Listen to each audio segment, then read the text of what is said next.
My name is Kenya Wright. I graduated from Medgar Evers College Preparatory School and I was a CNF Fellow in 2013. This past May, I graduated from Vanderbilt University.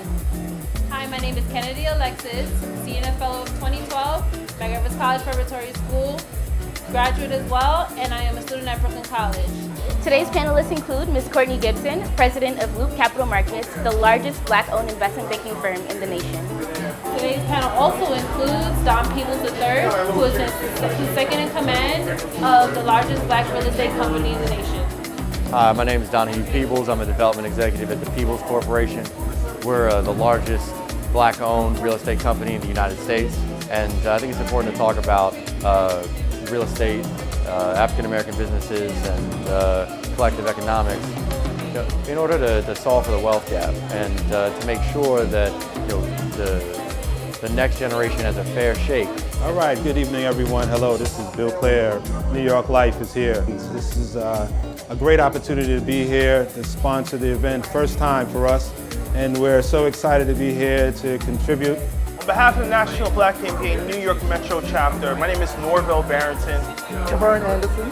And we're happy to be a part of the Meeting of the Minds event with the Catalyst Group. Catalyst Group has been doing wonderful work, innovating our minds of our youth, but also reinvigorating how we look at our professional careers. And this event was just another testament of the great work that they're doing. So on behalf of the National Black Campaign, we want to continue to be a supporter of this event and future events to come. Hello everyone, my name is Liz Ogunwo and I am the Senior Vice President of Strategy and Business Development for Z News Africa. This event was a great reason to partner. I think a lot of fruit will come from it and a great learning opportunity about our diaspora and the direction of its people. Okay. Good evening everyone. How's it going? Yeah, so I apologize about the delay. I know we're about 20 minutes behind or even a little bit more than that, but I appreciate you all coming out. So, many of you guys have been to our Meeting of the Minds event, and pretty much it's hosted by the Catalyst Network Foundation. So I'm the executive director and founder of the Catalyst Network Foundation. Iris Chow, who you see sitting over there, or it's Iris, she's our creative director and one of the founding members as well. Pretty much we're a youth enrichment, youth professional development nonprofit. So our goal is to develop the hard, soft, and practical skills of our high school youth. And we partner with 10 high schools in New York City, and we partner with 5 high schools in Washington, D.C. So the 10 high schools in New York City, if you guys happen to be in the educational sector in New York, it's Benjamin Banneker, Bedford Academy, Medgar Evers College Preparatory School, Achievement First University Prep, Achievement First Brooklyn High School, Urban Assembly School for Law and Justice, City Polytech, Erasmus Hall Campus of Youth Community Development, Brooklyn Tech, Midwood, and I may be forgetting another one. And then, appreciate that. So then in Washington, D.C., it's Benjamin Banneker. So there's another one right across from Howard University. Eleanor Roosevelt, Montgomery Blair High School, Black Student Fund, Latino Student Fund, Cardoza, Dunbar, and I'm forgetting another one as well. But pretty much those schools are feeder schools, and we select about 15 to 25 fellowship scholars that apply to our program. Once they come in, they become part of a cohort. So we've had a cohort from 2012, 2013, 2014, 2015, 2016, 2017, have 2018 coming up. Our program is free. We provide materials and we provide food for the students. They go through a mandatory 3-week summer intensive program that occurs at Howard University in DC and at St. Francis College in downtown Brooklyn. And during this 3-week summer intensive, from 8 a.m. to 2 p.m., working on developing the soft skills. So there's public speaking workshop, financial literacy workshop, information literacy workshop. We have professional panels every day. So it's a business finance panel, entrepreneurship panel, tech panel, medical, healthcare nursing panel. We go on corporate tours. So they've been to Peebles Corporation twice. They've been to Google, Microsoft, Goldman Sachs, LinkedIn, Morgan Stanley, host of other corporations. And then we help them secure internships. I want to keep the introduction short, but I do have actually one of the fellows here, and her name is Kenya, so I'm going to put on the spot to speak for 30 seconds. She was a 2013 fellow, and she went to Vanderbilt. She just graduated from Vanderbilt this year. Come up here real quick, Kenya. So. Hi everyone, my name is Kenya Wright. Like Laurel said, I went to Medgar Evers College Preparatory School for high school and recently graduated from Vanderbilt University in May. I was a fellow in 2013. And CNF has meant a lot to me. It has really, I guess, just changed my trajectory. When I started off at CNF, I wanted to be a physician, and I was sure that that is what I was going to do. And I was kind of a bossy little girl, but I had no idea what leadership meant or what it meant to be a leader. And CNF really transformed my thinking and made me see myself as a leader, made me see myself as someone who was deserving and able and intelligent enough to be in corporate America, and has kind of shifted my trajectory. So now I will be moving more towards the business side of healthcare rather than the practicing physician side. So Laurel wanted me to say a little bit about my story. So I graduated in May, and I will be transitioning to be a fellow again, but this time with the Cancer Treatment Centers of America in Boca Raton. So that's where I am now, and I'm very grateful to the Catalyst Network Foundation for, one, really investing in me and helping me develop myself personally and professionally, but two, really encouraging me to pay it forward and making me really think about what it means to be a mentor for other people. So thank you to CNF. So on to the event of the Meeting of the Minds. So the Meeting of the Minds event, we've been doing this quarterly for about the past 4 years.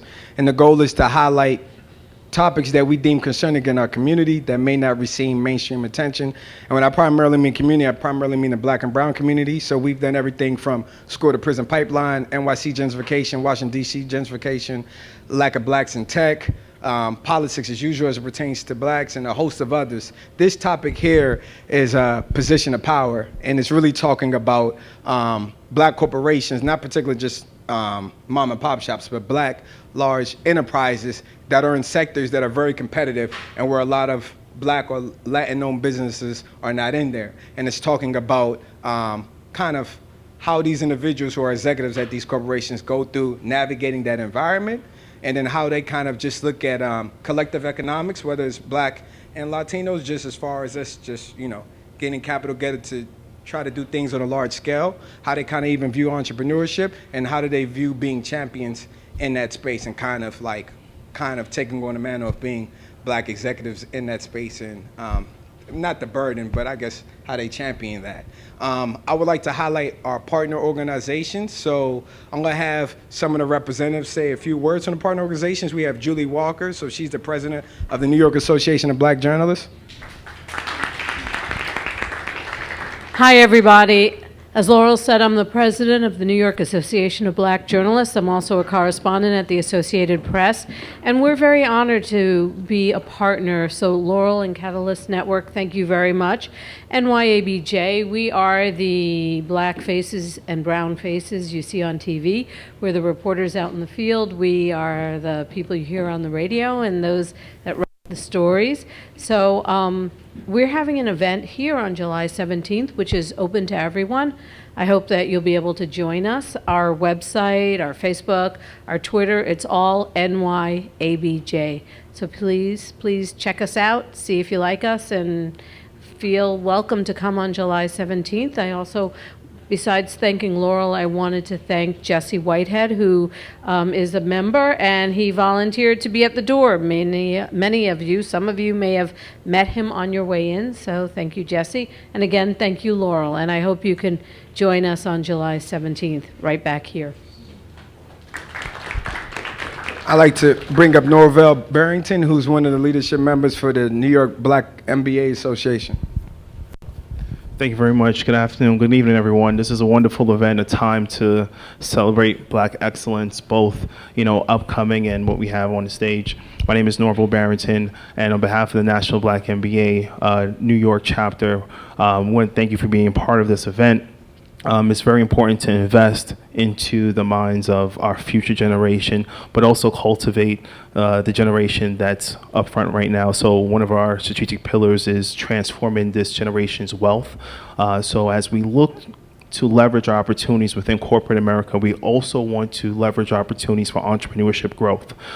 So within the next 2 years, we will be focusing on growth generation as it pertains to opportunities for women and minority businesses enterprises. So how do you get certified for business loans, access to grants, contracts, real estate. We want to focus on small businesses, but we also want to make sure that we create a pipeline to stop the social economic deterrents of health and determinants of the economy that focus on us not being able to develop or grow the businesses in our community. So as you're looking professionally, we also encourage you to look at your entrepreneurial side, and we'll be helping you to not only get those opportunities in corporations, but also how do you launch your business? How do you get focused and make sure you have the resources that you need in order to grow your businesses going forward? So thank you very much for being part of this, allowing us to be part of this event. And I'll be here. So if you have any questions, let me know. Again, our website is nyblackmba.org, and we'll be happy to talk to you about not only career opportunities corporately, but also entrepreneurship opportunities as well. Thank you. Want to bring up Jonathan Moore, who will be speaking on behalf of the Morehouse Manhattan Alumni Association. Okay. Thank you very much. Great to see you all. So yes, Morehouse College is very important to the community. We embody the 5 wells, which is to be well-dressed, well-balanced, well-spoken, well-dressed, and well-read. The goal is to have a global perspective with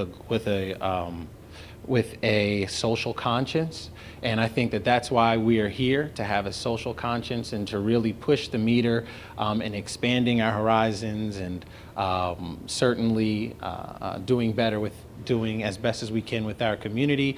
And we just want to thank you as an organization for setting up such a great panel as this, because it's very important to hear from our leaders on how it's all getting done so that we can make a difference in our community. And another thing about Morehouse College, it is a top feeder school, meaning that the majority of people who go on to graduate schools tend to go to Ivy Leagues. I've been very fortunate to be another one. So I went to the Graduate School of Architecture, Planning, and Preservation, where I received a Master of Science in Real Estate Development from Columbia University. And now I own my own general contracting and real estate services company. And the goal is to do real estate development. Thank you, thank you, thank you. And certainly make an impact within the community. So thank you very much for this moment and letting me speak on behalf of Morehouse College. Definitely. And to segue it into Columbia University, I'd like to welcome Kevin Matthews, who's one of the board members for Columbia University Black Alumni Council. Thank you very much. I want to thank the Columbia alums in the room, both in the room with us and also on stage.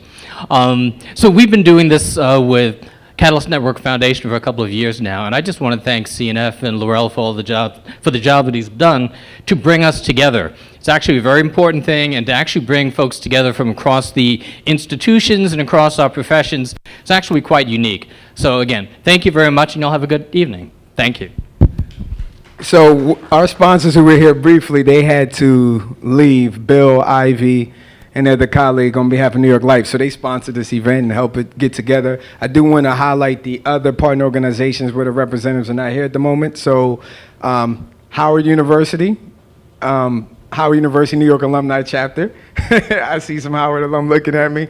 I'm a Hampton alum, so of course the Hampton New York Alumni Chapter, Spelman New York Alumni Chapter, the Black Alumni Chapters of Harvard, Yale, and as well as Stanford, the National Society of Black Engineers New York Chapter, Society of Hispanic Professional Engineers, Dominican Bar Association, Puerto Rican Bar Association.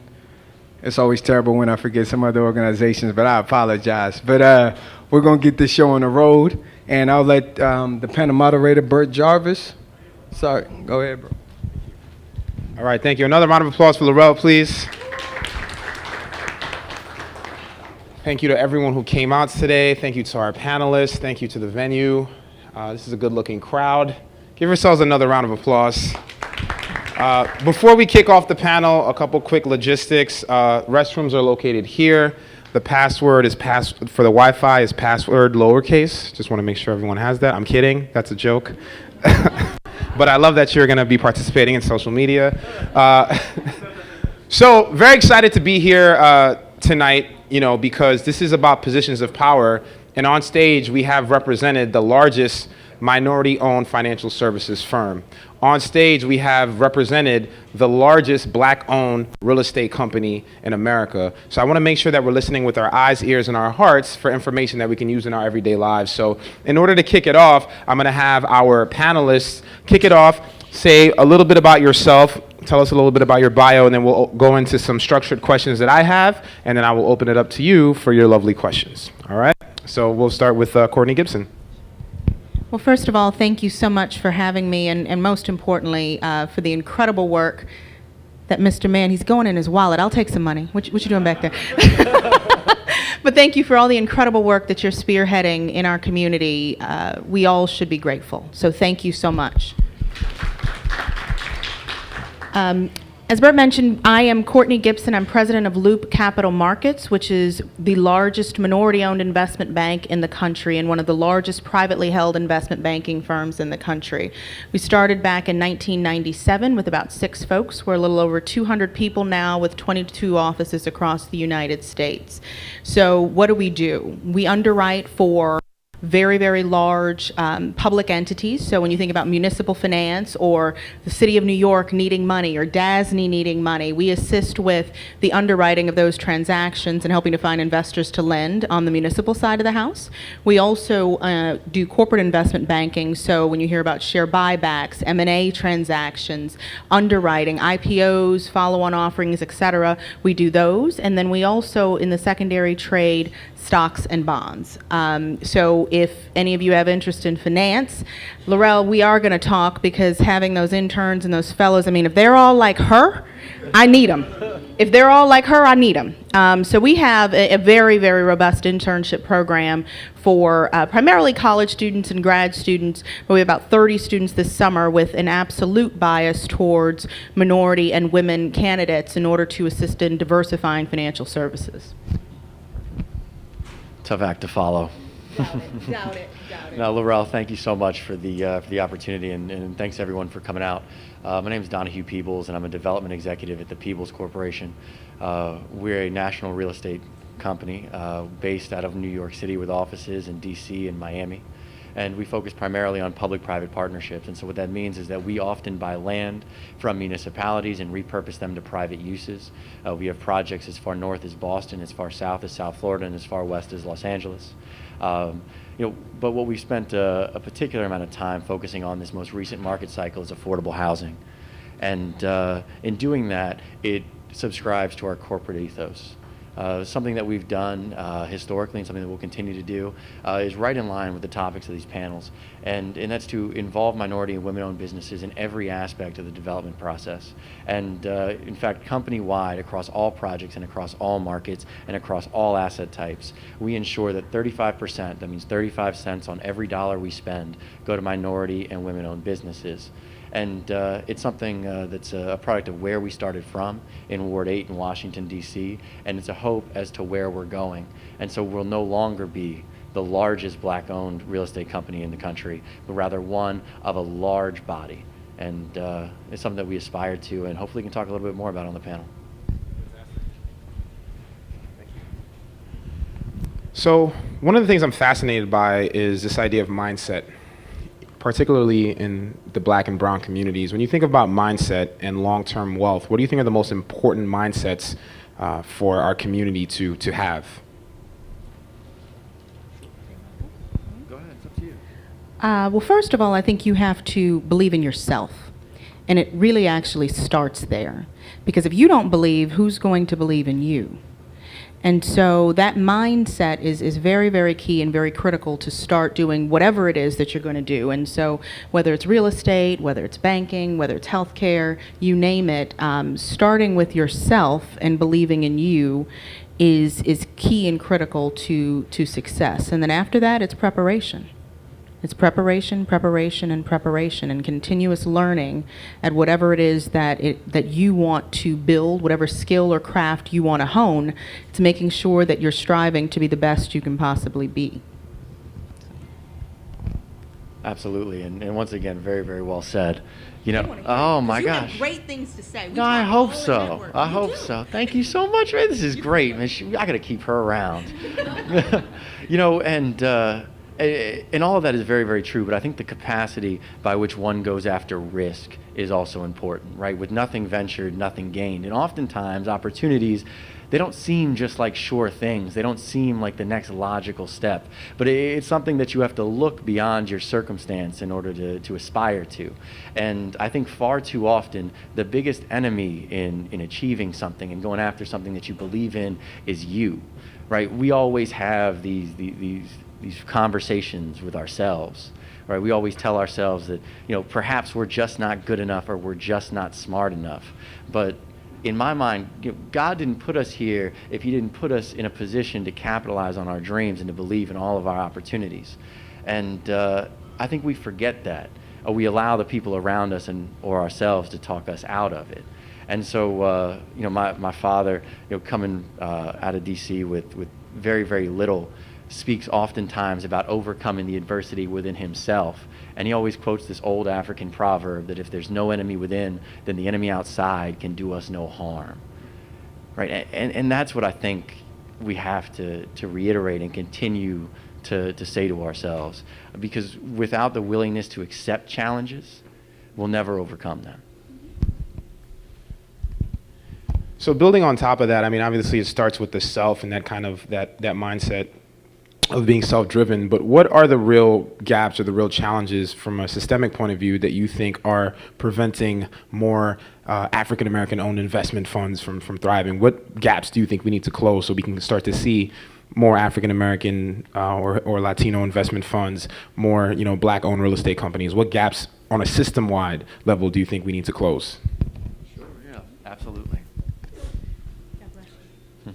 So I think the primary challenge that folks in our industry face is access to capital, right? The business is the seed, but without the water, we cannot grow. And the same is true, you know, for our business and for many other startups. Without the ability to access capital, there's no way for us to begin to build wealth. And historically, you know, we've been systemically prevented from the most typical means of accruing wealth from a generational standpoint, and that's home ownership, right? Redlining and predatory lending practices have eroded the wealth base within our community, and as a consequence, we're running a race with cement on our feet and 100 yards back. And so how do we catch up is always, you know, the next question. And really, I think we can no longer rely on outside influences, on outside companies to come on in and deliver us to the promised land. But it's up to us within our community to reinvest in Black-owned businesses, to patronize Black-owned businesses, and to make sure as a company of means, we come back and we deliver in the communities from which we've come from. And far too often, I think we see, you know, folks who end up making it, who end up coming out, and don't necessarily give credence and don't necessarily give precedence to where they came from and what they're trying to do to change the circumstances for the next generation. And so that's a mentality issue that we have to rally around, because it's been shown time and time again that the previous generations, the previous the establishment hasn't made an effort in investing in the communities in the same way.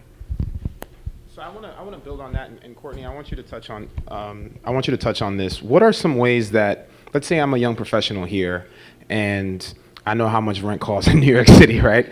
And so capital, you know, individually, there may not be as much access, but what are some ways, practical tips that they can take to start to structure and start funds together and start investing on even on a smaller level? Because when you look at urban cities and you look at minorities compared to their white counterparts, we tend to spend about 50 to 60% of our income on housing and living, whereas other communities, it tends to be between about like 35 and 40%. So that gap, that 15% gap is money that could be going towards capital. What are some ways that someone sitting in the audience right now can get with a group of people? What are some practical steps to start structuring deals and investing? Ooh, that one's It's tough. So we don't do a lot of retail, so don't hold this. This is Kourtney speaking, not Loop Capital speaking. But a lot of it starts with, and I think everybody has this idea, and I don't want to knock it as far as, you know, let me start a business, let me kind of put this money together and do this here. But then they have $15,000 in credit card debt, or they have $100,000 in student loans, or, you know, they're starting from behind, right? And so I think first you have to get your house in order and then decide, how is it that I'm going to invest my discretionary capital? So if you are spending more than, and I think even the banks, and you do housing, so I'm just going to quote me, tell me if I'm wrong here though, but when you're getting a loan for a house, they don't want your bills to equate to more than 50%. So your mortgage and the taxes on that home can't be more than 50%. It's probably a good benchmark for you. So if you're living somewhere and it's taking up more than that 50%, maybe get a roommate. Think about how it is that you can save, right? So when you talk about paying yourself first, people talk about that all the time. It is important. Now, don't miss your bills, though, because you do need credit, and credit is going to help you in the future. But at the end of the day, how is it that you can live within your means and be able to put money aside to save, to be able to invest and reinvest and reinvest? He talked about home ownership and creating wealth with real estate. Now, this, I hope it actually causes an interesting conversation. When you look at the spectrum of investments, right, you start with kind of like, okay, well, treasuries are technically risk-free assets. Real estate is actually in the alternatives bucket, right? So it's considered a more risky asset. When you say treasuries, you mean? So like when the U.S. government issues debt, right, they say, you lend me $1, the U.S. government is guaranteeing you're going to get that $1 back, right? So when you think about kind of the risk spectrum, you also have to understand your financial circumstances. Technically, real estate is more risky. Now, if it's the home that you live in, that's one thing, but going out and kind of buying real estate as your first level of investment may not be, and I don't know everyone's financial situation, but it may not be where you want to start, just simply because of where your risk appetite might be. How much discretionary income do you have? What does your total portfolio look like prior to you kind of going into perceived riskier assets? And the reason why they're considered more risky is because of the liquidity factors on them, right? So selling them. He's real good, I'm sure, at buying properties and buying them at little or nothing and then turning them into, you know, multi-million-dollar places. But that's not the norm, right? And so we have to be realistic about that. Real estate becomes very sexy. Venture capital becomes very sexy. Starting your own restaurant sounds really great and fun, but do you know how hard restaurants are, right? Something like that. Only one in every 4 businesses that start are successful, right? So again, it goes back to what steps do you need to take to get to your end goal, right? So if you absolutely want to own a restaurant and that's your dream, what will it take to get there? What steps do you have to take? Yes, you got to believe in yourself. You got to get the education, you get the training, you get the support. Hopefully you can find that access to capital, but if not, how do you save up enough money to get to where you need to get to? What are you willing to sacrifice to make that happen? And I think a lot of folks don't understand the sacrifice that also goes into building a business, being an entrepreneur, what that actually means. So, I mean, that was a long-winded way of kind of answering your question, but there are a lot of factors that go into play, and everyone's situation's not the same. So, Absolutely. you want to touch on that? Yeah, of course. You know, I think your point's well taken, and although we may disagree as for the risk profile of certain real estate transactions, maybe we'll let it slide. We'll let it slide. We'll let it slide. Now, I'll tell you, you know, in my mind, you always want to invest in what you know and in what you understand and what you can wrap your hands around. And for me, that's real estate. And for other folks, that may be restaurants, that may be securities, that may be other sorts of alternative assets. But very, very often in the real estate industry, you see folks who've done exceptionally well other places, great doctors, great lawyers, great accountants who make hundreds of thousands or millions of dollars and seek to deploy that capital in something that they may not necessarily understand. And it doesn't go so well. So I think before, or I guess after you take account of your checkbook and your financial situation, I think the next step is understanding, well, what am I starting? And that needs to immediately follow, well, what do I know how to do, right? Without the knowledge, there's no execution. And although investing in real estate, investing in securities, investing in any sort of retail investment seems very, very straightforward at the onset, there's a fair amount of minutia and detail that's attendant to it that makes those sort of investments precarious if you don't understand them. So, given that there's such a wealth of experience on the stage, one of the things I'm curious is if you can go back and look at some of your earlier deals, what would you have done different? I mean, I know that everyone evolves, in their business and their outlook and their mindset. Is there anything that you would have done differently in like your first deal or? I made a lot of mistakes. So, sure. So the first transaction I worked on was a tenant-in-place renovation of an existing office building. It's a very, very, very cookie-cutter deal if you take that deal and you put it in downtown DC. Unfortunately, this transaction was east of the Anacostia River in a neighborhood called Anacostia.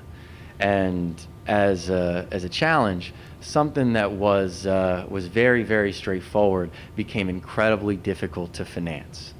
Now, to give you an understanding of the risk profile of the investment, we had a AAA tenant in there, the District of Columbia, which in its history of home rule, AAA is the best possible tenant. It means they always pay their bills, right? It's like having a credit score with a 9 in front of it, something I aspire to. But incredible tenant. And I remember a phone call that I had with Bank of America. Now, my best friend's older brother is my wealth manager, and he is at Bank of America companies. And I called Daniel on the phone, and I've known Daniel my whole life. Mom, don't listen to this. He bought me my first beer, and all of that. And I called Daniel and I say, oh man. And I called Daniel, I say, Daniel, I got a cookie cutter loan for you. Congratulations, you're gonna make a big commission. I need you to go ahead and I need you to get me this financed. And so I sent him the deal package and he runs it up the flagpole, and a week later he calls me back and he says, Don, they don't want to lend. And I say, well, why is that? We've got a AAA rated tenant. And he says, Don, I'm not sure. Why don't you talk to him? So he gets him on the phone, and I'm talking. I'm saying, so let me get this straight. You think that there's risk associated with the tenant? He says, no, not with the tenant, with the neighborhood.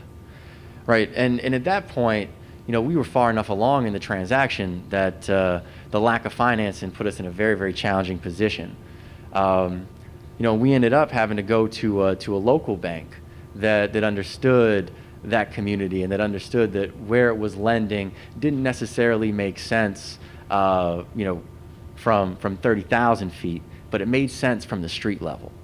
And understanding who to go to for which sorts of projects was probably that first lesson to definitely put us in a bind. And I think the second thing that I drew out of that is ensuring that you do your due diligence and that you don't move the process forward before you're ready to.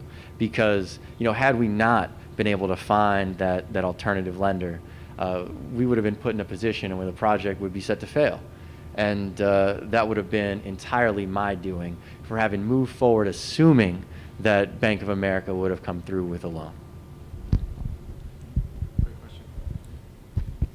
So when it comes to wealth creation, when it comes to being positions of power, you read a lot about very successful people and you find that they think a little bit differently than the people and the folks around them. So my question for you is, what is one thing that you believe that most other people don't believe when it comes to your sector or your investment strategy? I mean, don't give us your 23rd ingredient, your secret sauce, but what's one thing that you believe that most other people around you don't believe when it comes to your business and wealth building practices? Oh, that's really interesting. Because you think about business and starting your own business or working at an entrepreneurial firm, and I think it's actually pretty rare that you have two firms here that have a familial connection to them, right? So going to work for the family franchise is also a risk in and of itself to a certain extent, right? Like you grow up with it, you know about it. It's kind of the safe option, but at the same time, you could probably go anywhere, with the experience that you start learning at a very, very young age that you don't even realize that you have. So I thought that was pretty interesting because you don't see that often. So when you talk about wealth generation and creation, continuing to do that, continuing to build and adding people that look like you to the fold and helping to diversify. Like I said, we have 30 interns at our firm. We can't hire all 30 at the end of the summer, but I have several clients that say, hey, Kourtney, if you have some talent, please send them our way because we want to be more inclusive. We want diverse talent. We see the value in it. And so then I'll send 10 or 15 of our interns that we would love to hire over to the BlackRocks, the Morgan Stanleys. When they come and intern with us, again, we may not be able to hire them that time at that point in time, but when they go to apply for a job at Goldman, they see Loop Capital and they're like, wait a minute, you had an internship your sophomore year of college? That's interesting. How is it that we can now work with you? It opens doors. So just to kind of go back to your question just around thinking differently, there are two things that for me are incredibly important. I always believe that if you help someone, it will come back to you.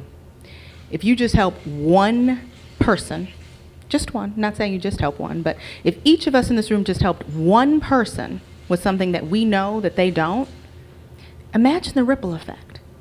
And I firmly believe that. I mean, the ripple effect could be tremendous. We've started the knowledge base and building that knowledge base in our communities. It's time to transfer it. It's time to, what is it, each one teach one? I think that's the phrase. It's time that we do that because you just have no idea of the impact. And, and it's funny because I said, at the beginning, believing in yourself is critical. But I also believe in being really, really prepared. People, assume, and I'm sure they do with you too, and you can correct me if I'm wrong because I'm going to try to speak for you here a little bit. But, you've done 300 deals, you've done 500 meetings. I'm sure you could do this in your sleep. You don't get nervous. Every time I walk into a client pitch, every time I walk into a room or I'm doing television or if I'm doing something, I know that the weight of my entire culture is sitting on my back. And so I better walk in there and be great. And so I don't care. I have a client meeting tomorrow morning. I've seen that client 15 times. He's probably going to just come in and we're going to sit down and have coffee. But in the event he wants to ask me a question about something, I better have done my homework. The internet is an amazing thing. It's not like it was back in the day where you had to go attempt to look up and find information. If you didn't take the time to Google who you're meeting with, what they do, what the latest white paper they wrote, etc., that's on you. Right? Be as absolutely prepared as possible before you walk in. So I always have a little bit of fear, just a little bit, just to keep me honest and keep me focused. So I believe the question was, what's one thing that I believe that not a whole lot of other people believe? Is that correct? So for me, it seems like, and I apologize.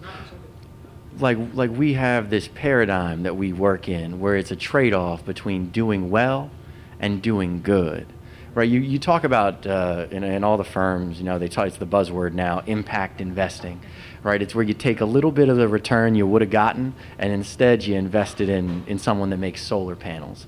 And hell, maybe it doesn't make as much money as fossil fuels, but it's the right thing to do. And that always irks me just a little bit because it's saying to us that in order to do right, in order to balance the scales, in order to go home at night and feel good about what we've done, we just got to make a little less money.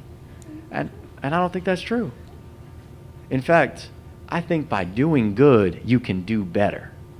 And I think that we just haven't challenged our industries collectively enough to put it to them that it's the expectation that they do good and that they do well. And in fact, we have a situation on a project of ours in New York City, and it's for a facade consultant, so it's for the contractor that's going to go ahead and repair the exterior of the building, and it's a $2 million contract, and we had 3 firms bid on it. We had a big white-owned firm that's a conglomerate, and they said they can do the whole $2 million job and they can get it done in 2 years, and we had 2 smaller minority-owned firms that bid on it as well. But they just weren't big enough to have the bonding capacity to do the $2 million. They could do about half of it, right? And they said they'd have to charge just a little bit more than the $1 million to do half of it because they've got all these fixed expenses that they can't distribute off a large, economy of scale. And so our partners came to us, and our partners, they're good people. They're a big company, they're a white-owned company. They came to us, they said, well, we want to go with the minority firm, but we just can't do it, Don. We just can't do it because they can't do the job. Well, we sat there for a minute, we thought about it, and we said, well, hold on. What if we cut the contract in half? Couldn't we get it done in half the time? And if they're both bidding just north of $1 million on it, if they shared a single project manager, could we cut the cost down? They said, well, we didn't think of it that way. So we went back out to these two firms, and we said to them, could you do half the contract? How long would it take you? They said, well, if it's half the contract, it only takes us a year. So we said, can y'all work on it at the same time? They said, absolutely. I said, could y'all have one project manager? And lo and behold, there was a gentleman who worked at one company who was a project manager at the other one just a few months before. And so there it is, right? And so what that is that shows a very, very simple solution to what folks would have you believe is an exceptionally complex problem. But it's not. And when we take some extra time to think about it, we can find solutions that are both doing good and doing better. So we not only saved the project and our investors money, but we were able to do a good thing in the process. And I think far too often, we resign ourselves to the paradigm that was set before us, where great societies are built on the backs of the downtrodden and the disenfranchised, and that in order to do a great thing, others may suffer. And I think that in 2018, it's time to change that. And it's time that we enforce that change. It's got my vote. No, but what you said that was really critical. You got creative to get to the solution that you wanted to get to, and you made sure and you made it a focus to say, we will be inclusive in this project, and we will find a solution that works for what we want. And I think that's the key part that changes the whole paradigm. You have to be explicit, you have to be deliberate about the decisions that you're making. And I don't care if that's hiring decisions in your personnel, or if it's contractors, or if it's who you buy your papers from, or if you're catering an event, right? You could get food from a lot of places, right? But where you have an opportunity to improve, increase diversity, are you taking it, right? Are you trying to figure out those solutions? Or when you're having the conversations on double impact, and we're working with a very large firm on a double impact fund, as it's called, and several of these are out there now. Fortunately, someone must have told them that we're not going to take less money. So guess what they figured out how to do? Do good while still making money. And as a matter of fact, now you hear about these socially responsible funds and socially responsible investing. And instead of it being exclusive or exclusionary, where, we're not going to invest in Sudan, or we're not going to invest in guns, instead it's, we're going to invest in firms that have diverse boards. We're going to invest in firms that have women in their senior management. So it's proactively making decisions about how they're going to invest their money. And if you look at, there are some exchange-traded funds or securities that are out there that are specifically aligned to these interests. And guess what? They're actually outperforming. Who would have thunk it? Who would have thunk it? Who would have thought about it? Right? You got a project done in half the amount of time by being inclusive of people who happen to look like you. You didn't sacrifice product. And you probably, again, you talk about that ripple effect that I was talking about. That contract is going to help them get another contract. It's going to help them get another contract simply because you and your team decided to be creative. That's absolutely right. And that's what happens when we actually put our minds to use, and it's important. All right, so I love what this discussion is turning into, because what you're really talking about is values, and making it a value that, to have that responsibility of not only to your shareholders and to make profit for the firm, but also to make that impact. And I think that's what spurs you to think of the creative option, because you're like, okay, this is our value, it's in line with that, so you don't take the shortcut. So I love that that's the ethos that both of you are talking about. I wanna again get back to kind of a practical question. When it comes to Black economics, group economics. You hear a lot about this. What are some examples you've seen of this being done well or executed well in our community, where you see different organizations supporting minority-owned firms? What are some practical things that you've seen, if there's anything that you do? Like, for example, I know that Laurel, he has a monthly networking event. They only do it at restaurants that are owned by people from the African diaspora, right? So talking about the helping one person, and so each month they highlight a new, it's small, but over time it ripples. So what are some examples you've seen of this being done well in our community? Sure, of course. So I think you see it very, very often led by municipalities or nonprofit organizations, and I think that that's clear to see. You know, we all know of community gardens or of black-owned firms that are given that are given opportunities through nonprofits in order to set up discounted retail opportunities and the like. And I think that's very, very important. But I think that it glosses over our responsibility as a consumer, right? There's a landmark Supreme Court case from a while back, Citizens United, I think is the case. And what it said was that payment, that money was a protected form of speech. Right, and what that did is that allowed corporations to donate, or PACs to donate as much money to political candidates as they'd like as protected speech. But what it also did is it highlighted an important point that I hope isn't lost on any of us, and that the way we speak is what comes out of our mouth, sure, but also what comes out of our wallet and where those dollars go. And I think that there are microcosms within our community where we say, wow, that's a black-owned business that started here, and we're going to keep investing in it. And I think that happens. I think that happens in Anacostia, in the building the office building that we're renovating. We've got a corner store in there, and we've got a hair salon. Both local businesses started by local women, and the community flocks to them. They're more popular than our anchor tenant, Bank of America.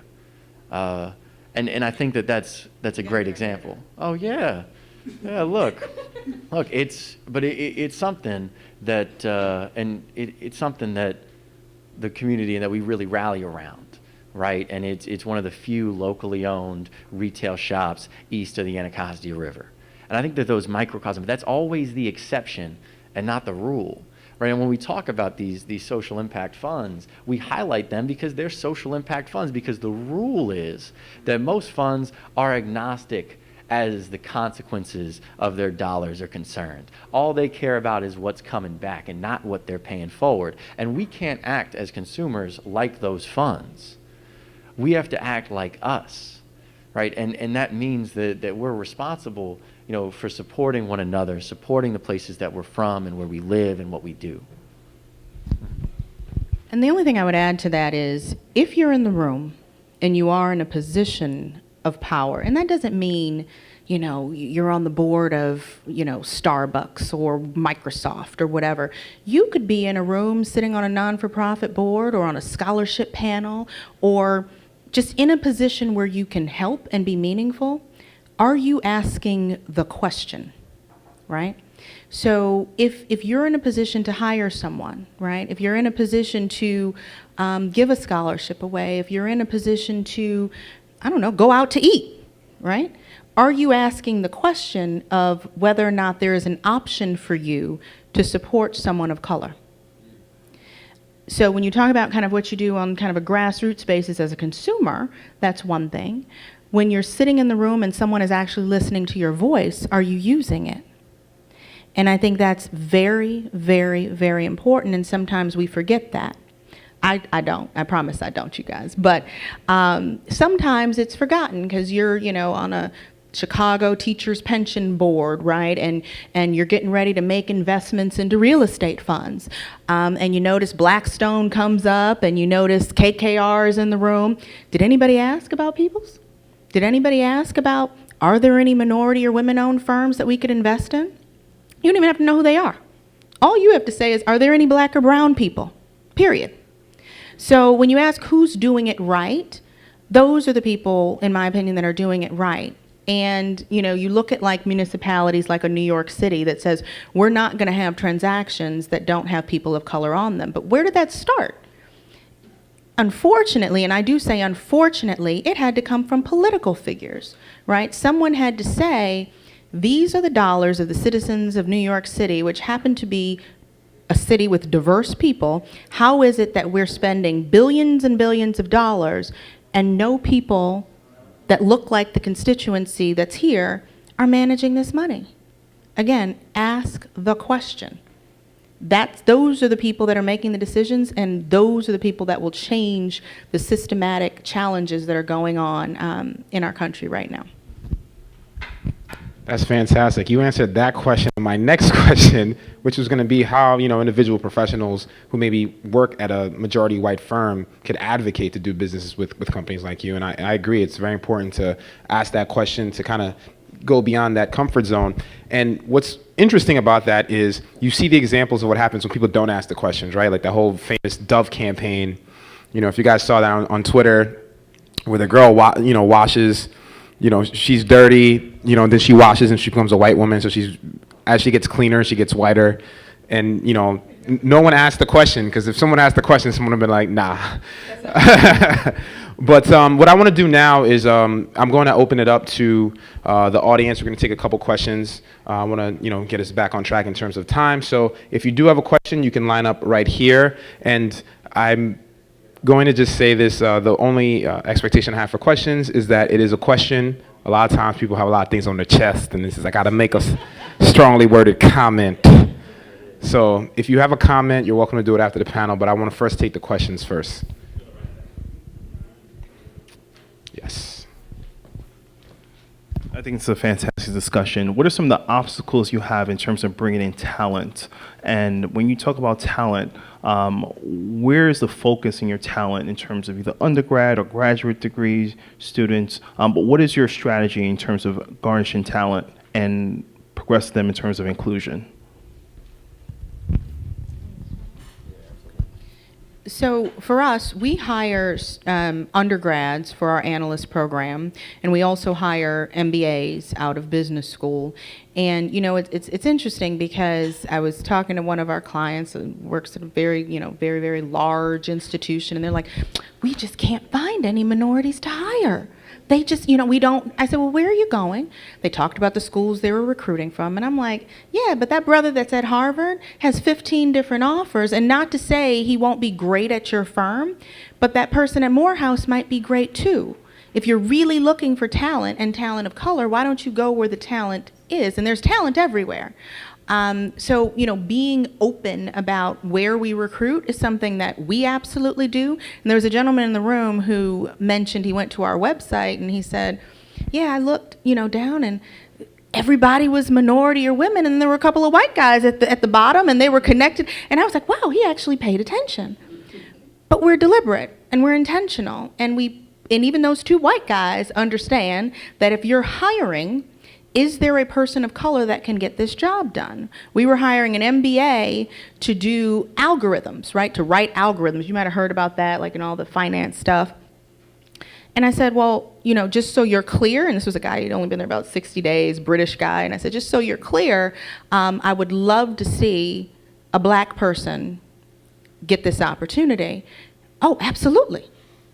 But I mentioned it, right? Now, if I had just said, just go out, he probably would have found a really, really talented person, and there's nothing wrong with that. But all things being equal, it's our responsibility, or at least I take it personal, that it's mine, to make sure that I'm opening doors. So, long-winded way again of saying we recruit all age levels and with the deliberate intention of diversifying financial services companies. Now, we're a much smaller organization, so we don't have a class of 30 interns. We got a class of 1.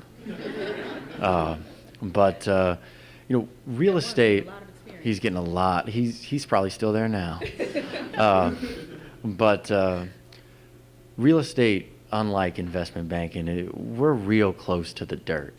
In fact, the farther you are away from the dirt, probably the less good you are as a real estate developer. So when we look at hiring for entry-level positions, right, we hire folks out of undergrad.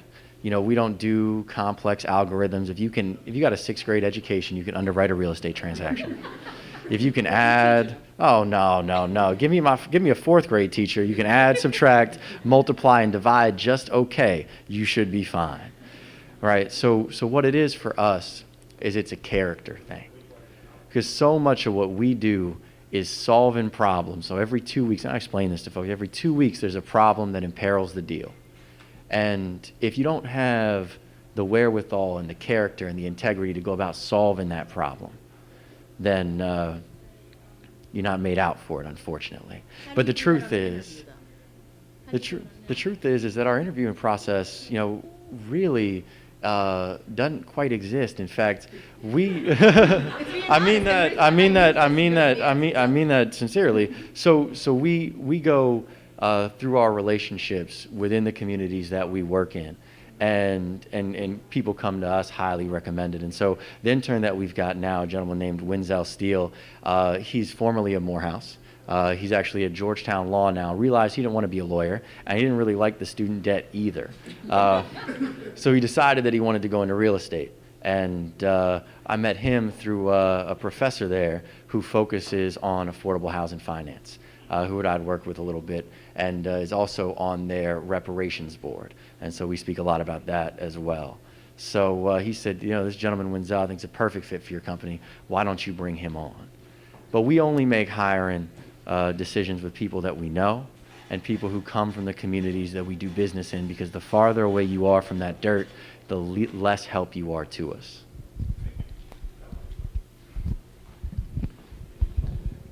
I said I wasn't going to ask you any hot takes, but I have one. I'm just curious, just being at a real estate investment firm, what are your views on reparations for the African American communities? What can you say? Because I know that land and real estate has a lot to do with that. If you can't answer it. He will answer it. Is that rolling? Right. As yourself, not as an agent of the. No. I think this is important, and I think this is something that's seminal and to our discussion as a whole, and every single discussion. And Laurel, we've done a few of these now, and every single one of our discussions revolves around this topic, right? It's access to capital. And so when you've been systemically disenfranchised and prevented from attaining that capital that allows you to transfer wealth from generation to generation to generation, then it seems to me only reasonable that reparations become an act of policy, right? Because it's hard to run a race when you're starting 300 laps behind and your car's half as fast. 400 years. That's right.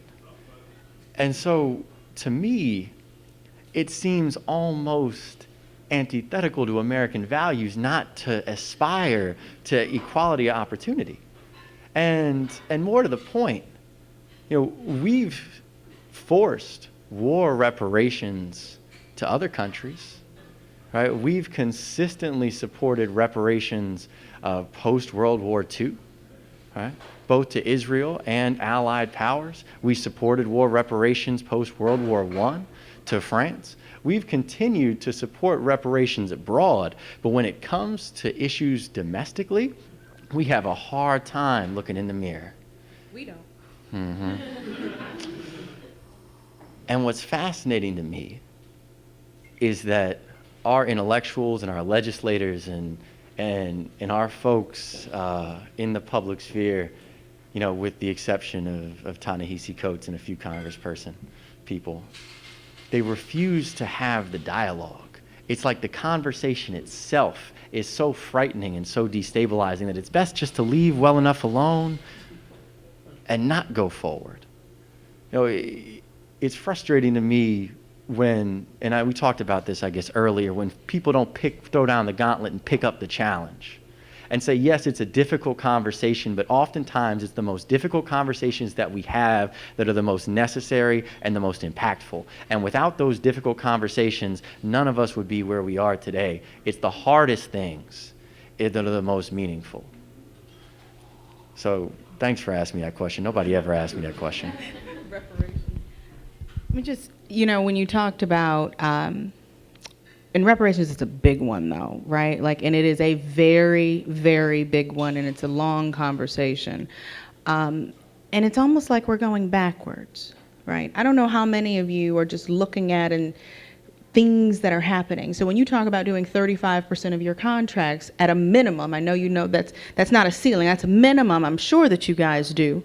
There are places where they don't even feel you should be able to put any sort of goals. I like to call them goals. I don't like to, they're not quotas, they're goals to figure out whether or not you can be inclusive, right? You have places like California where Proposition 209 prevents you from saying we need to be targeting something because we're so far behind. We can't even get that. I started a scholarship fund and I said, hey, I'm ready to re-up and I want to do it. I did it for black girls. I want to do it for black boys, young black men. And I was told, you know, well, we now can't designate race in your scholarship. I said, well, you don't want my money then, do you? But again, hard question. And I said, well, let me take a step back. I said, why don't you said it's a legal reason. I said, so why don't you come back to me? I happen to be married to a lawyer. I said, give me what this is. I may not be able to read it. You know, I'm smart. Maybe not that smart. I said, so why don't you send me why it is that we can't designate this? And so I forced them to go back to the table because I wasn't just going to say, okay, we can do it and do it this way and I'll nod, wink, wink and assume you'll do this once I'm dead and gone. No, I don't believe that. I want it in writing, I want it memorialized, and I want it to be the gift that keeps on giving to make sure that other people that look like me can attend this university. And I said, and I didn't just completely walk away, but I said, we're going to make sure that if this is not the case, that you stop saying that it is. But you have to absolutely ask the question, and right now, it's the fear of asking the question, and sometimes it's just the not knowing. It's the not knowing, but it's a tough time right now. And reparations, like big thing. But every single day, little things are getting taken away, and we all need to pay very close attention. That's right. Very close attention. Yeah, you wanted that? Yeah, no, that last part, little things getting taken away, right? Little spaces, little inches. That got me for a second, and it got me thinking. So there's an avenue, and I don't know how many of y'all are from D.C. or know Washington at all. There's an avenue runs kind of parallel to Anacostia River. It's called Martin Luther King Jr. It's a main thoroughfare, and it was destroyed by the riots, and it's coming back, right? And you're seeing all these buildings under construction. And at first glance, you're like, wow, this is it. It's turning the corner. And you hear it all the time. I go to these networking events in D.C. for real estate. People always come up to me and say, man, you must be real excited you invest in Anacostia. It's really turned the corner. And I sit and I say, turning the corner from what? And turning the corner for who? Because you look down that street, right, and you see all these new restaurants and all these new wood frame, beautiful residential units, I'm sure. And I'm looking at this guy and I'm saying, well, who does he think is going to live there? And do they look the same as the people who live there now? And I know a lot of the developers who are building those things, and I promise you that none of them look like we do, right? None of them have the same values that we do, right? And I know the projects that they do because they do them on K Street, they do them in Upper Northwest, they do them, all over the place. They do them real well, and their client will follow them. And so I was sitting and I was talking with a friend of mine.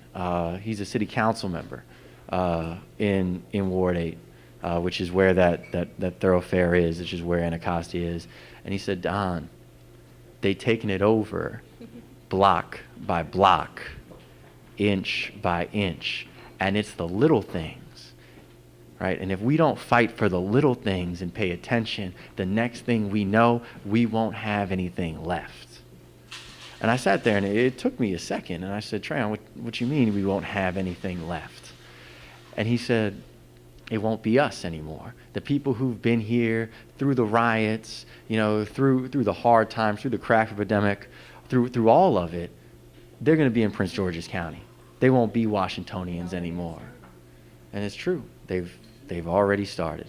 And that neighborhood continues to change inch by inch. And so when you said that, I just had to snatch the mic back because you're right. You don't have to snatch, I gave it to you. Oh. And I know exactly where you are with it, and I'm sure Harlem and Brooklyn are in the room here too. So. Yes. Thanks, Bert. Hi, how are you doing? I had a question that piggybacked on that on group economics and just kind of maintaining black ownership in real estate in the black community. There's a gentleman on the panel in DC, I think Laurel has, Jay Morrison, that's been getting a lot of attention recently for something called the Tulsa Real Estate Fund. I don't know if you've heard about it. You have, okay.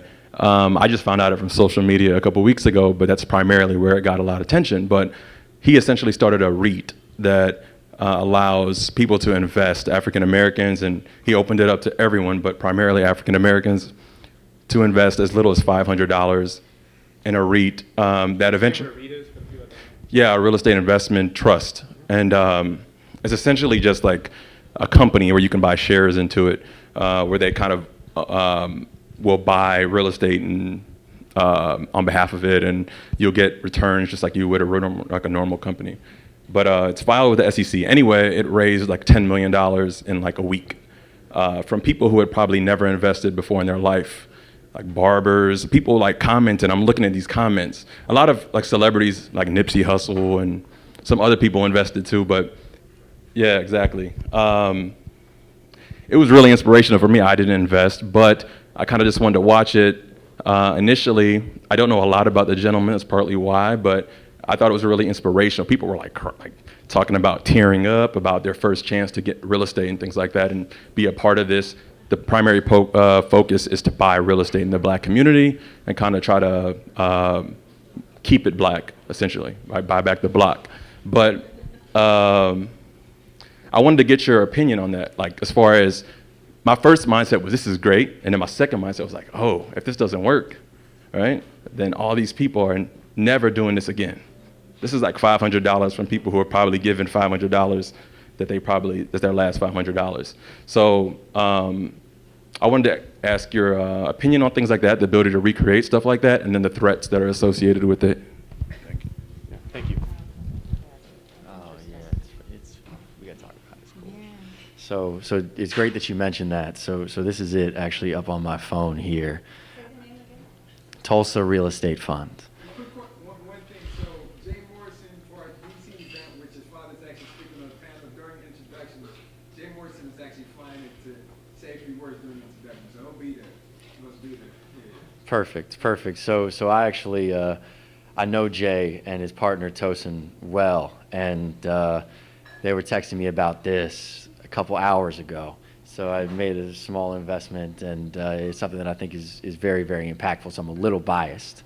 But that said, I think your question surrounds risk-taking, right? And that's a really natural response, you know? This is risky, it's $10 million. Some people put their last dollars in this. I hope it goes well. Me too. Right, the unfortunate thing about risk-taking is that it's not sure thing taking. Right, but in order to get to where we want to go, we got to go somewhere else that's not a sure thing. We got to be willing to incur the difficulties, incur the risk, incur the stress, incur the trauma, right, to get this $10 million fund to be a $100 million fund, right? So that the next one that comes along that sees the success of this one can continue to make that growth, right? And so for us, you know, we got to hope and we got to pray and we got to, you know, attach all of our energy to the success of Tulsa real estate. And if it fails, then we got to go ahead and we got to do it again, right? We got to learn from that mistake, and we have to go ahead and create Tulsa real estate 2, right? Or whatever the next one is, because it's ideas like this that aren't meant to be successful in among themselves, but to change the paradigm and to change the way we think about wealth building and about investing in our community, so that the next one can be successful and the one after that. You know, it's one of my favorite little sermons, but you always hear the preacher talk about, you know, not everybody who left Egypt got to the promised land, right? Not everybody made it. Right, but if they didn't make it, then their kids maybe made it, right? And we never forget someone who just went a little bit further than we went, and then the next generation goes a little bit further, right, till we get to where we need to be. And Tulsa Real Estate Fund is a step that takes us just a little bit further. And it's on us as consumers, it's on us as professionals, it's on us as dreamers and entrepreneurs to go ahead and take that next step, and to prepare our children and to prepare young people to go ahead and take that next step. Because eventually, right, It's those small steps that make those long journeys. And me being I'm not risk averse, probably a little more calculated. I think it's a female trait, right? Like the protector part. I think calculated risk is important. You're not going to know everything about something before you jump into it. But what did I say? You better do your homework. You better look it up. Use all the resources you can to get as smart as you can prior to making that decision. Now, you know the folks that started the Tulsa Fund, right? I don't know them from Adam. Truthfully. And so what is it, and I'm going to put this back to you because I think it's important though, how do you then do that diligence, right? Because you want to support, I don't think anybody in this room would say, hey, I wouldn't want to support that if there are two options and this is a way for me to create wealth and also support the community, but I don't know them, right? It's not perceived safe or whatever, and I'm not talking about the brand names and this, that, and the other, but how does he, right, look into this? It's a crowdfunding, right? It's a crowdfunding situation. What would be your recommendation on how they do their diligence?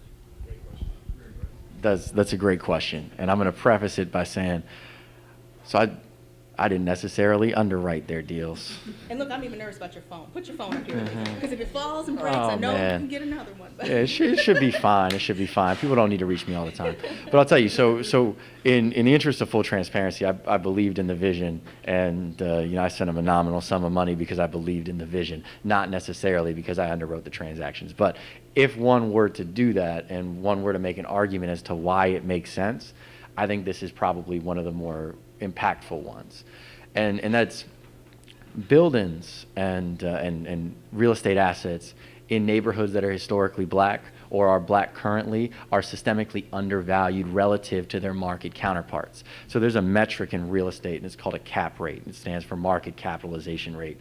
It's another fancy way of saying what percentage of total value is this year's income, right? So the lower the cap rate, the higher the value is relative to the income. The higher the cap rate, the lower the value is.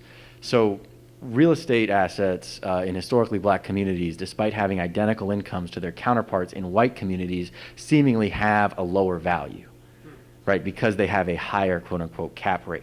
And so a fund that would be positioned to capitalize on that arbitrage or the difference between those two cap rates would, in my estimation, do very well. Now, the investment manager next to me is going to say, Don, what about the risks, right? And yes, there are risks, right? The yield curve, is going up, so benchmark rates are rising, so cap rates will commensurately rise. But in my opinion, if you're going to invest in real estate, then you want to invest in real estate in black and brown neighborhoods because those are already undervalued relative to their typical white counterpart.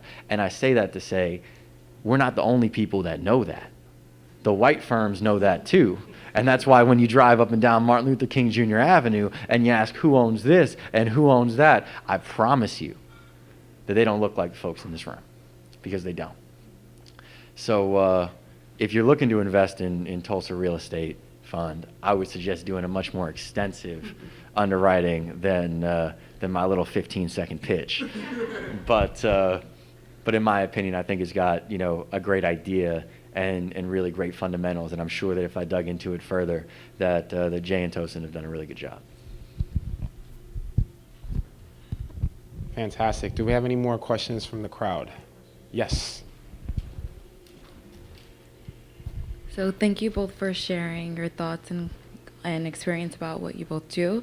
But in terms of gaining knowledge, we've talked about gaining access to capital, but in terms of gaining that knowledge, where do you go for someone like me? And I'm also a mentor, so I'd like to share that knowledge and share whatever you both have in terms of where do you go for next steps and books, whether it be books, websites, articles. I mean, I work at JP Morgan, I'm reading New York Times and Wall Street Journal, but what else is there that I can dig a little deeper into? Thank you. Well, I think it depends on what you want to know, right? And surrounding yourself with people and in places that you can absorb as much as you can about what they know. So if you suddenly have an interest in, let's say, and I don't know what group you're in at JP, what group are you in at JP Morgan? You're in HR. For asset management. Okay, so you work for Mary's team over there. Okay. But let's say you have an interest in equity trading on the sell side, right? How can you leverage the people that you know and the position that you're in to gain access to get you where you want to go? So if I'm in your seat and I'm in HR on the asset management side and maybe I want to go over to the sell side, it's who's my counterpart on that side that I can reach out to? Say, can I spend a couple minutes with you? And oh, by the way, do you know so-and-so on the trading desk over here? Could you possibly arrange for me to just stop by as a member wearing the JP Morgan flag? Figure out. It's funny because I was talking to some young people the other day, and a young lady said, you know, and she was in her early 20s, and she said, well, there's nothing of value that I can add to someone, because one thing that I do believe in is if you give first, you'll likely get something in return, right? And she said, well, there's nothing I can add, you know, to be able to say, you know, I can go back to someone to ask a favor in return. You never know what value you bring to that other person, right? Leverage your network to get to where you want to go in a genuine fashion, right? People read BS all the time, but if you have a thoughtful plan and process and attempt to at least think through where you're trying to go, you can probably get there. But the knowledge base, you can go to school, obviously, but you're in an interesting position. If you want to completely switch careers, I was talking to someone earlier about going to business school as an option, or going, you know, to medical school, wherever you're going to go. So I think depending on where you're trying to take your career. In terms of real estate-wise, like, yep. What are some... You want to go into real estate. I mean, I'm going to continue, but in terms of like we're talking about buying back our communities, right? So what are some easy to digest articles, websites, books that we can look into that will get us into that path? Because it's one thing to gain capital, but before you gain that capital, You got to have the knowledge. you need that knowledge, Which is what we talked about. Yeah. Which is what we were Absolutely. So I think that the habits that you're speaking about make a whole lot of sense, you know, and the humility that's attendant to those habits. So never, you know, resting your laurels on what you know, or assuming that you're a little embarrassed, or you want to come off as knowing a bit more than you do. You know, always ask the question. I love to buy somebody lunch who understands something a little bit better than I do. You know, let them get through the appetizer and start peppering them with questions during the main course, and then chill out for dessert. But as far as books and pieces of information are concerned, right? I think casting a wide net at first and reading some fun ones like Vicky Ward's Liar's Ball. I'll shamelessly plug my father's book, which he's made me read 15 to 200 times. Not shameless. It's good. You should buy that one first, but Vicky Ward's book is good also. But then it is both. Okay. Both. And I get you all free copies. We got 200 at the house. My mom's right there. Just give her a call. No, I'm serious. So those two are a great start, and that'll cast a wide net. But real estate's like a real big industry. It's like finance is. And so once you get an understanding of what you like and what you don't like, and what your capabilities are and what they're not, you want to specialize, because it's really hard to be good at everything, but it's not so hard to be good at one thing, or to be good at something very, very specific.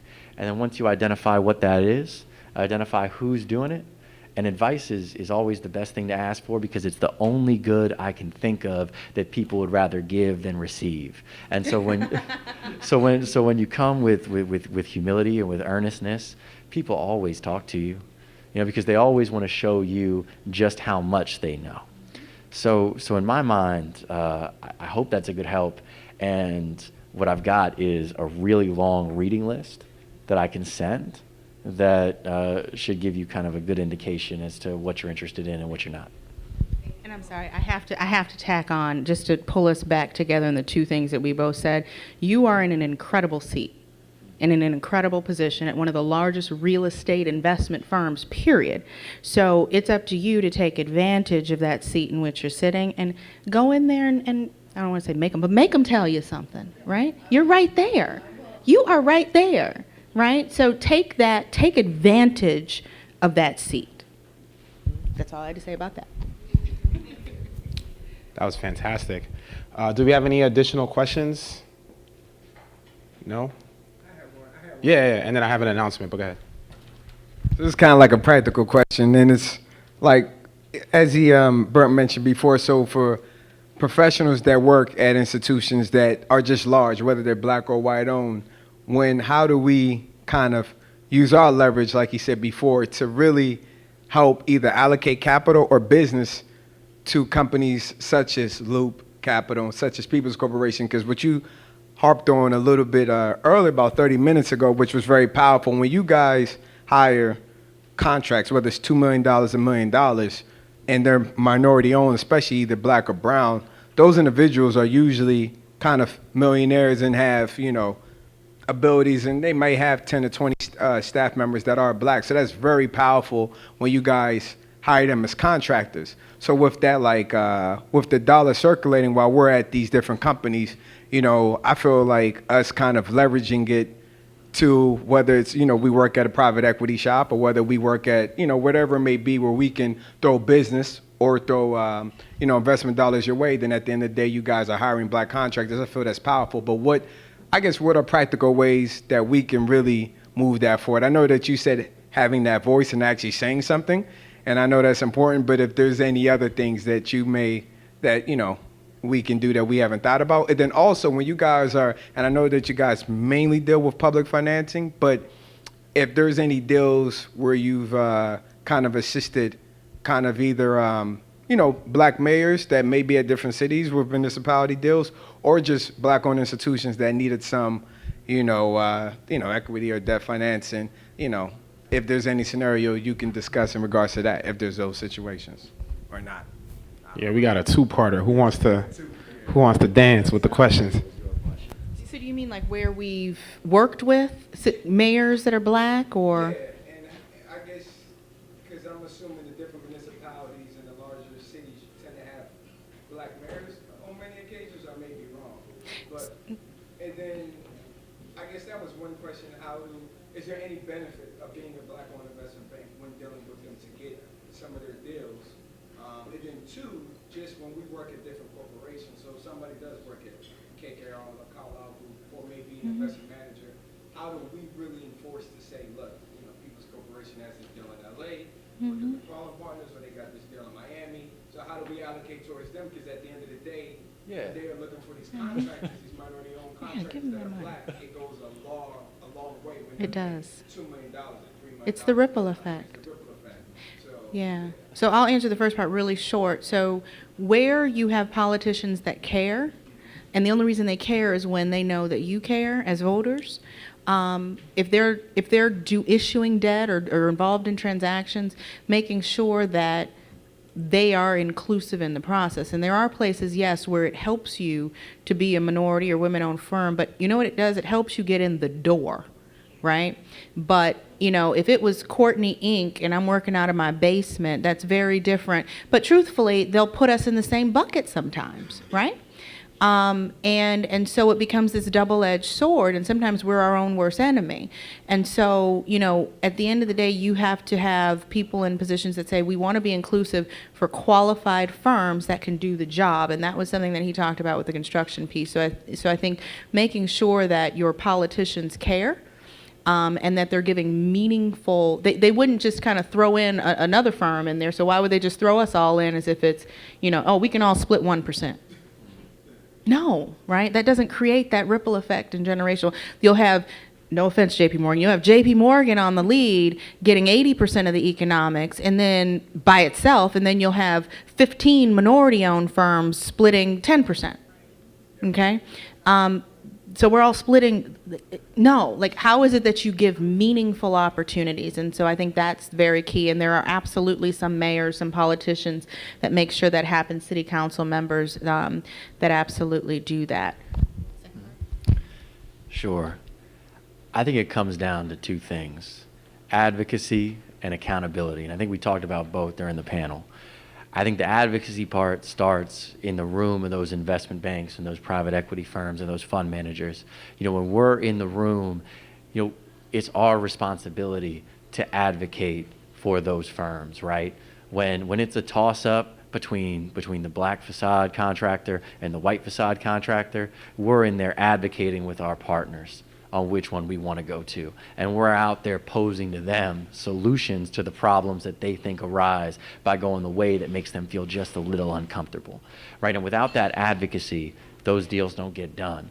So unless we're willing, we talk a lot about risk, right? Unless we're willing to assume that risk socially and assume that risk professionally and assume that burden, because it is in fact a burden, right? And it's a burden that we have to assume that nobody bears for us. We got to carry that cross, right? Not for ourselves, but for everybody outside of that room that dreams to one day be inside it. And so, unlike the folks you may be sitting across from, we're carrying the burden of our identity, we're carrying the burden of our culture, and there's a responsibility that's attendant to it that makes it just that much heavier. And although it's so easy to take burdens off and put them down, this one we just have to bear, because in the future, hopefully it just gets a little bit lighter and we just keep taking bricks out of that bag. And I think the second one is accountability, right? Because, it's hard to ask somebody to act in opposition to their best interest. And so if we don't hold the firms that, represent us accountable for their outcomes and their actions and their social responsibility, then they don't carry that burden. And they put bricks back into that backpack that we work so hard to take bricks out of. So it's twofold, right? It's like with any agreement that we make with somebody else, we have to hold up our end, being in the room, and they got to hold up their end, executing on the back end. And so Laurel, to your point, and to yours as well, it's about making sure that there are holistic solutions to these very, very complex problems where we work together, as investor and as money manager, right? And without that synergy, I don't know what the solution really could be.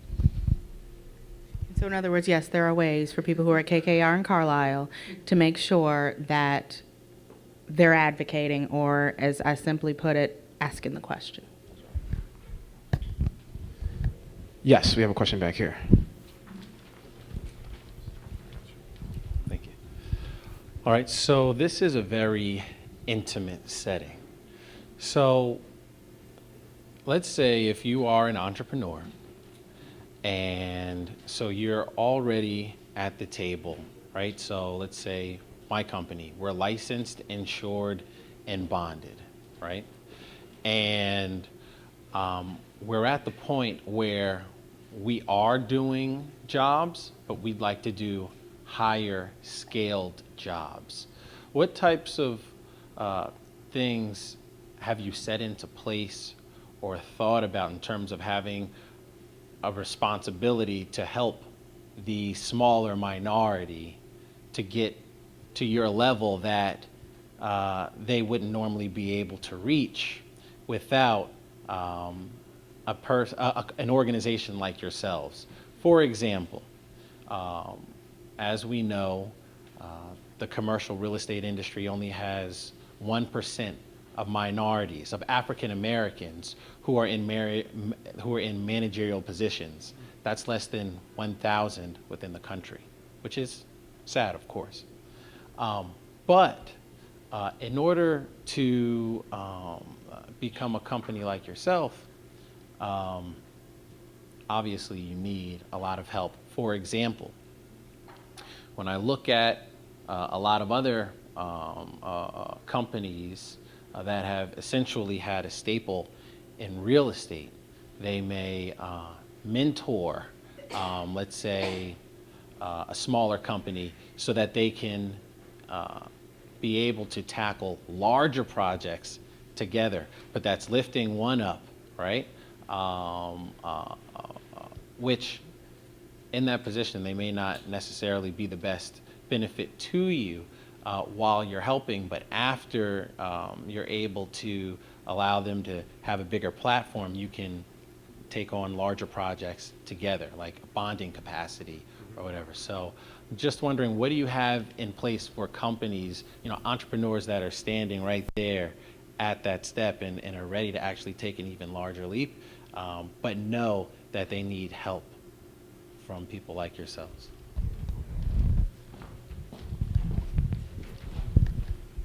I'm glad that at some point you said bonding capacity, because if you didn't, I would have.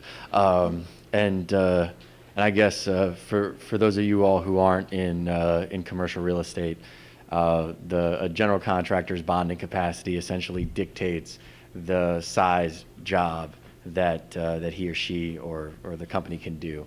Oftentimes, young companies struggle to be able to compete for big jobs because they can't bond them. So, although we're not in your business, we do deal with your folks a lot. And although the relationship between developer and GC can be at times contentious, we like to think of ourselves as a really, really good matchmaker, right? That we love to set up marriages. And so oftentimes what we do when a general contractor wants to work with us, but doesn't necessarily have the bonding capacity to do a job of this scale, then we make sure that we marry them up with a large firm with the bonding capacity, but that they also add value to that large firm, right? Which is important, right? Because we talk all about these agreements, right? That we hold up our end, but you got to hold up yours too. So no front companies? I'm sorry, no front companies? No. No front companies. No front companies, that's right. Yeah, you are going to do the work. And you, in an ideal world, are going to add value to that larger company that's going ahead and helping you get that aggregate or single bonded amount up. And so what we see a lot of times is that we'll work with a small, local, minority-owned GC and partner them up with out-of-town big giants so that their single bonding capacity on that job goes up because they're backstopped by the big folks. I apologize if it's getting a little technical, and I don't mean it to be. But at the same time, they're adding value because they have relationships with the local subcontractors and have a more intimate understanding of the pricing, right? So we try to make it so you always talk about marriages where you're equally yoked. We want to be as close to equally yoked in the marriages that we set up so that we can go, to the Whiting Turners or the Lendleys, and we can say now your shop adds a lot of value here, but these folks, they've got relationships with these major trades and these subconsultants, and they add value here, and I think this makes sense. Why don't you two go work it out? And I think it's that sort of advocacy on our end, that's made up for the accountability on the general contractors end when they go ahead and Lend-Lease or Whiting Turner comes back to us at the end of the job and they say, wow, these guys at Kourtney or these guys at Blue Sky, man, they're small, but they're incredible, they're fierce. And that's what we like to hear at the end of the day, because that means that we didn't do a charity, we just did good business. And we did good business that did good and that did the right thing. Thank our incredible panelists for not just talking about the work, but for doing the work. Things like asking the questions, things like making sure that you believe in giving and having that ripple effect. Just the way you're creative and problem solving in terms of advocating for our community is incredible, and I hope that we all take that to heart. And I say this, at every Catalyst Network, Foundation event, don't just let these just be words that you hear at this event. Let these be ideas that you go out and execute in the real world, because it's up to us, it's up to the people in this room to really advocate for our community. I mean, you look around, these are the people that's going to make the difference, and I love what you guys said about not waiting for anyone else outside of our community to do it. And so I'm just grateful and thankful to be part of this, and I couldn't think of any better birthday gift than to be with y'all doing the work. So thank you. So we'll just close it out, and then if they're here briefly, you guys can walk up and speak to them. But once again, I appreciate everyone attending.